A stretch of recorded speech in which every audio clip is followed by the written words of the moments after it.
buenas, bienvenidos a mi canal. En el vídeo de hoy vamos a hablar de SpaceX. Además de SpaceX, vamos a hablar de muchas más cosas, muchas más gráficas. Como siempre sabéis que mis vídeos no solamente se limitan a un tema, es multitema, toco bastantes temas. Pero me ha llamado mucho la atención lo que ha pasado con SpaceX. Si os acordáis, en otros vídeos os he dicho lo que estaba pasando con SpaceX. Os dije que a mí me parecía todo muy raro. A mí me parecía extraño la coincidencia de la paz de Trump, de la paz de la guerra, del fin de la guerra del Golfo Pérsico, justo con el momento en el que salía en bolsa SpaceX. ¿Qué ha pasado? Bueno, después de una subida meteórica, de alcanzar unas cifras brutales, de una capitalización de casi 2,7 billones de dólares, una auténtica burrada de dinero, han ganado muchísimo dinero, han pillado a muchos pardillos y ahora viene el problema. Ahora es cuando empieza la bajada. SpaceX lleva 3 días seguidos de bajadas. Acumula ya unas pérdidas del 23%. Eso en dinero es una auténtica barbaridad de dinero. Para que os hagáis una idea, lo vamos a ver en las gráficas.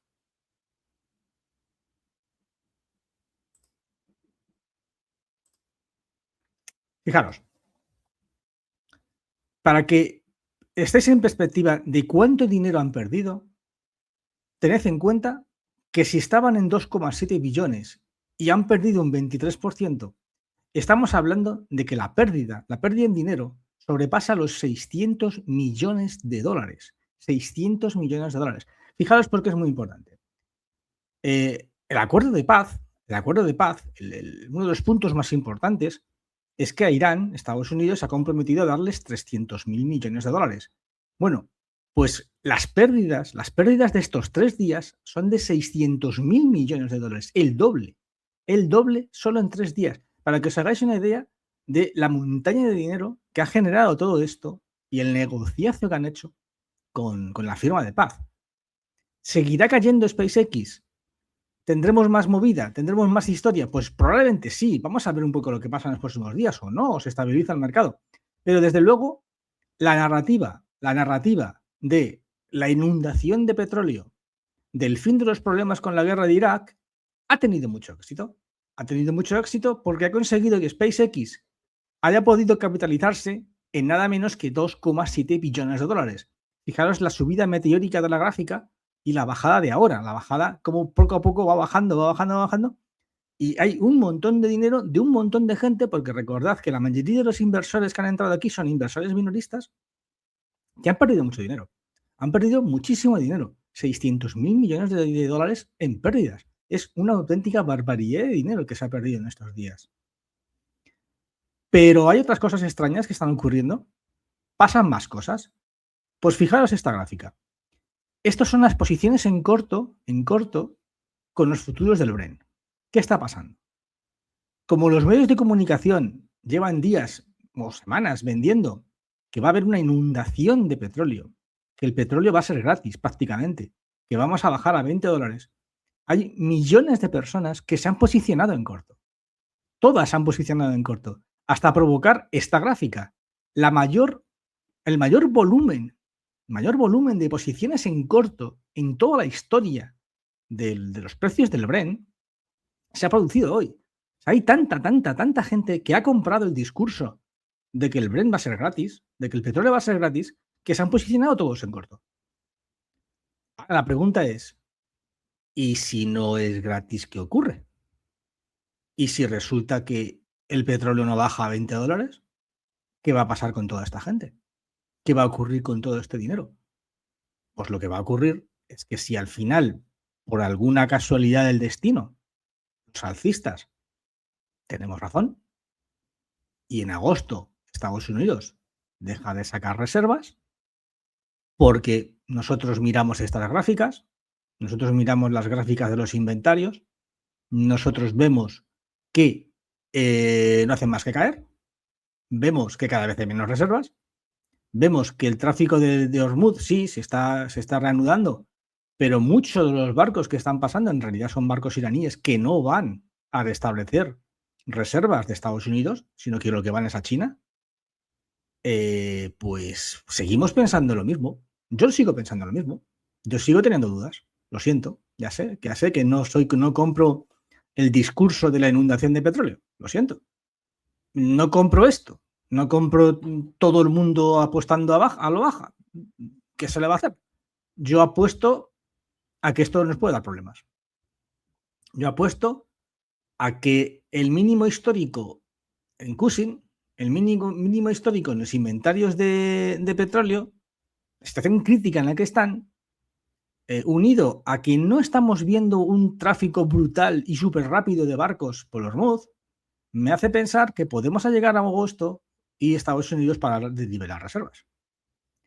Y ahora mismo estamos con la demanda, por mucho que digan los bajistas, estamos con la demanda muy alta en las refinerías, ¿vale? Cualquier gráfica que veáis de producción de refinerías de Estados Unidos, vais a ver que están a tope. Y si están a tope significa que hay demanda. Y si hay demanda significa que si tú cortas las reservas, si tú paras de alimentar con reservas, tienes un problema. Y lo vamos a tener todos en agosto. Ahora bien, ¿me puedo equivocar? Sí, lo siento, yo no soy como los bajistas. Los bajistas tienen un discurso único en el cual no dan opción a la posibilidad de que la falta de reservas acabe provocando un shock en la oferta. Ellos no dan esa posibilidad. Yo sí la doy. Yo sí la doy y digo, puede ocurrir A o puede ocurrir B, ¿vale? Os lo digo por si alguno decís, jolín, es que me dijiste que esto iba a subir y fíjate, aposté en alto y ahí me ha arruinado. Chico, está la opción A y está la opción B y pueden pasar las dos cosas.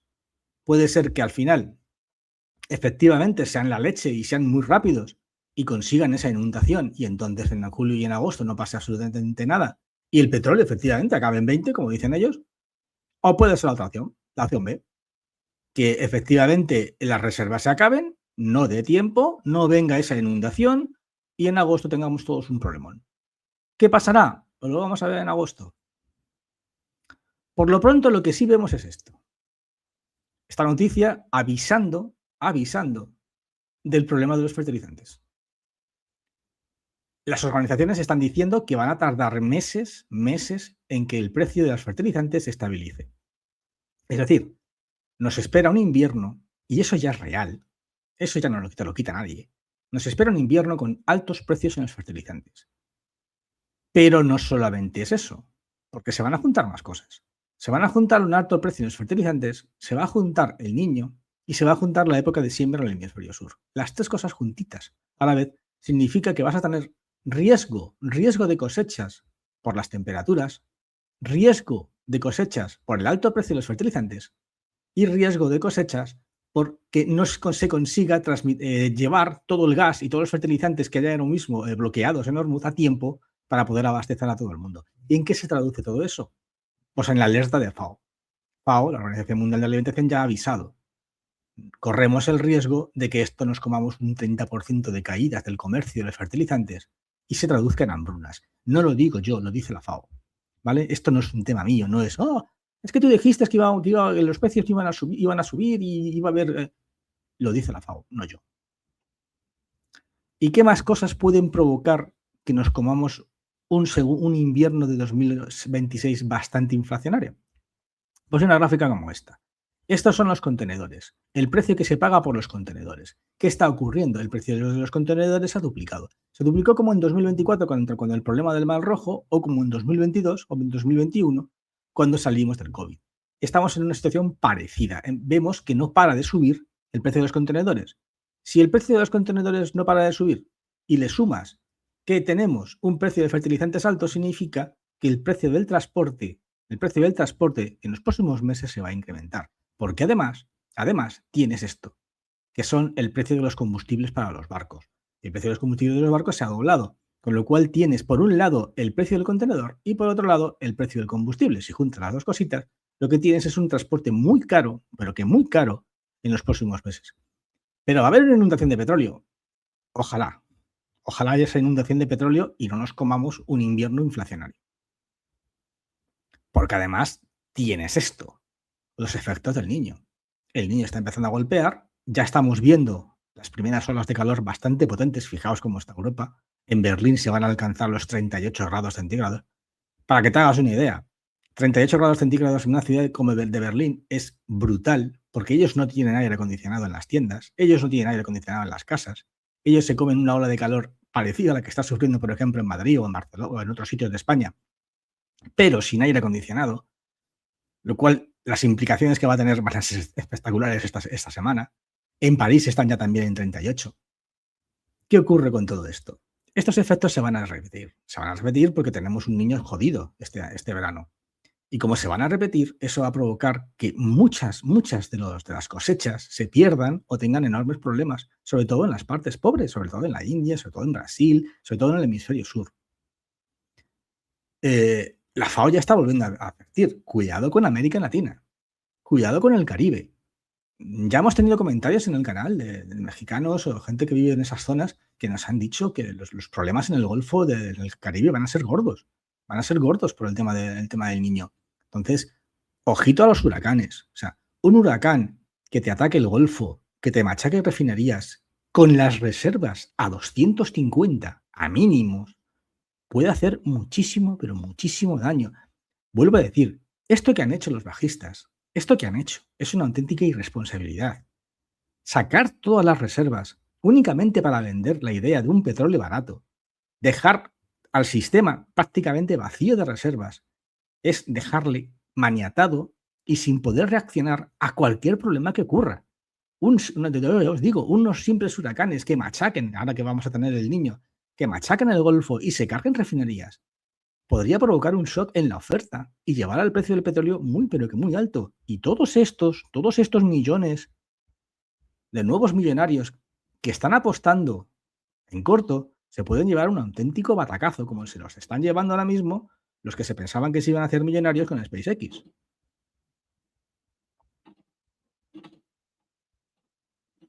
Pero están pasando más cosas.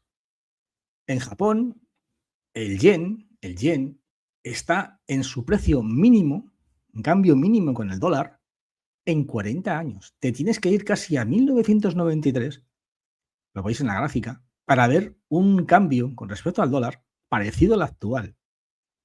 Bueno, y muchos me diréis, ¿y a mí qué? ¿Qué me importa a mí que el yen esté ahí? No es mi problema, es el problema de los japoneses. Pues te debería de importar mucho, pero mucho más de lo que tú te crees. ¿Por qué? Porque cuando esto pasa, cuando el yen está tan débil, el Banco de Japón tiene que reaccionar. Recordad que la semana pasada, solo la semana pasada, el Banco de Japón volvió a subir los tipos de interés. Y esa subida de los tipos de interés no ha servido absolutamente para nada. No ha hecho nada. Ha provocado el efecto contrario. Ahora el yen está más débil que nunca. En vez de reforzar el yen, lo ha debilitado. Lo ha debilitado. Lo que significa que el Banco de Japón tiene que volver a subir tipos. Tiene que volver a subir tipos. Y no solo ese es el problema. El problema está que para poder mantener su moneda, el Banco de Japón no tiene otra opción que vender dólares. La única opción que tiene es vender deuda de los Estados Unidos para poder de esa forma comprar yenes y salvar su moneda. ¿En qué se traduce esto? Pues se traduce en que los intereses de la deuda de Estados Unidos y de Europa, no te olvides, va a subir. Va a subir porque van a vender deuda de ellos. A más venta de deuda, vas a provocar que haya menos oferta, más oferta, los inversores cada vez van a comprar menos deuda y van a subir los intereses. Fijaros la proyección. Esto es una proyección de si la cosa sigue así, ¿cómo vamos a estar en solo 2 meses? Así vamos a estar con los intereses del bono a 10 años de Japón para septiembre. Es una proyección, puede fallar, por supuesto, pero si no falla y esto continúa, la proyección te está diciendo que para septiembre nos vamos a ir al 4%, de los intereses de la deuda de Japón. Eso superaría a los intereses de la deuda, por ejemplo, de Alemania, de España o de muchísimos países. ¿Qué significaría eso? Pues que los fondos de inversión de los jubilados, ¿vale? En Japón es uno de los países más envejecidos del mundo. Prácticamente todo el mundo tiene su dinero, muchísima gente tiene su dinero en fondos de inversión o para su jubilación, en fondos que están indesados en deuda de Estados Unidos o de Europa. Esos fondos van a ver como ahora le da más dinero los intereses de deuda japonesa que de deuda de Estados Unidos o de Europa. ¿Qué van a hacer? Van a vender deuda. Ya están vendiéndola, pero si esto sigue así, si se van al 4, van a vender mucho más. Y si se deshacen de todas sus posesiones, Europa y Estados Unidos tendrán un enorme problema. ¿Por qué? porque Japón es el país con más deuda de Estados Unidos o Europa de todo el mundo. Y eso se ve ya en las gráficas. Fijaros la diferencia del dinero, de los intereses que da, de la rentabilidad que da en azul los bonos, la deuda, el dinero metido en deuda y los intereses que da el dinero metido en acciones, en renta variable, con respecto a renta fija. Estamos en uno de los momentos de mayor diferencia en el gap de la historia. Y fijaros la línea azul, sigue cayendo. Los intereses de la deuda siguen cayendo. O sea, cada vez que caiga significa que si tú compras deuda, al año siguiente esa deuda que has comprado vale menos. Con lo cual estás perdiendo muchísimo dinero. ¿Qué se traduce? Menos compradores de deuda. Y ahora mismo el mundo entero, España por ejemplo, vive de la deuda. Las pensiones se están pagando con deuda. Una parte muy importante de ellas se paga con deuda. Esos 30 céntimos de la gasolina que tú te estás descontando no es gratis. Salen de deuda. Si esos inversores dejan de comprar esa deuda, tú tienes un problema. Otra gráfica que me ha llamado mucho la atención es esta, y es, voy a explicarla un poco. La línea verde es la población, el incremento de la población en los últimos 30 años en España, llegando a los 48 millones, 10 millones más de personas. La línea azul y la línea roja son el número de nacimientos de niños y el número de matrimonios. Fijaros cómo ha caído casi a la mitad, o casi o cerca, el número de matrimonios por 1000 personas o el número de nacimiento de niños, mientras que la población se ha incrementado en 10 millones. Es decir, se casa menos gente, pero muchísima menos gente, hay muchísimos menos niños, pero hay 10 millones más de personas. Es una gráfica brutal, porque te explica un poco la planificación de la destrucción de la familia. En una gráfica. Esta gráfica es la destrucción de la planificación, o sea, la planificación de la destrucción de la familia en España en una gráfica. Es brutal. Hay más cosas. Aquí en España siempre se ha dicho que la vivienda nunca baja. Bueno, pues debe de ser que nunca baja, menos en China. En China llevan ya 5 años de caída del precio de la vivienda. Llevan 5 años, ya están en deflación y no levantan cabeza, no consiguen que esto se recupere. Siguen igual. El batacazo que se pegaron con la burbuja, con su burbuja de inmobiliaria, les ha hecho retroceder tanto que ya llevan 5 años seguidos de pérdidas. Año tras año lo único que ven es como el precio de las casas sigue bajando. Es una advertencia. Yo la saco como advertencia. Hay mucha gente que piensa que la vivienda jamás bajará. Bueno, pues es que no es cierto. Hay sitios donde sí que ha bajado. Ay, pero es que esto no es China. Claro, no es China ni para lo bueno ni para lo malo. Pero esto es una advertencia. Y por último, también me ha llamado la atención esta noticia de la reforma que se va a hacer ya, en Alemania, porque pienso que es muy ilustrativa. Lo que se planifica en Alemania nos acaba golpeando. En Alemania ya van a poner que hasta los 70 años, como mínimo, tú no te puedas jubilar. Y no solo eso, van a endurecer las prestaciones. Es decir, va a ser más difícil y además hasta los 70 tú no te jubilas. Y muchos me diréis, bueno, pero es Alemania, España no, España hasta los 66. No, no te equivoques. Lo que hace Alemania acaba golpeando. Lo que hace Alemania te acaba atacando. Te acaba atacando porque al fin y al cabo el núcleo duro de Europa es Alemania. Si Alemania pone esto, ten por seguro, pero muy seguro, que tarde o temprano esto se va a llevar aquí. Es decir, olvídate de que te vayas a jubilar a los 66 o a los 67. Ojo, si te vas a jubilar el año que viene, pues sí. Pero si te faltan, por ejemplo, 15 o 20 años, vete preparando porque tú hasta los 70 no te jubilas. Así que ponte en forma, dedícate bien ponte en un gimnasio o estate bien activo porque te esperan unos añitos más de curro.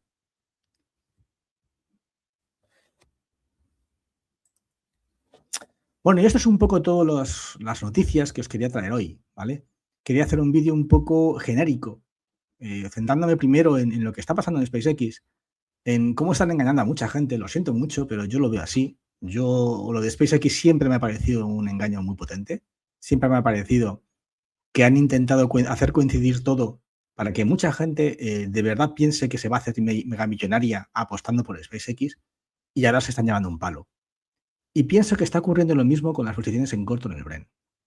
¿Me puedo equivocar? Por supuesto que me puedo equivocar. ¿Podemos acabar en una inundación? Pues podremos acabar en una inundación. Pediré disculpas, diré, gente, me he equivocado y listo. Pero si no es así, en agosto o en finales de julio va a haber gente que va a ganar una millonada pero una millonada porque se hayan posicionado en alto, y gente que se va a arruinar porque metió todo pensando que el precio del Brent acabaría en $20. Como siempre digo, espero te haya gustado este vídeo. Suscríbete si lo sigues viendo pero aún no te has suscrito. Y lo siento mucho, pero el que busca la verdad corre el riesgo de encontrarla. Hasta el siguiente vídeo.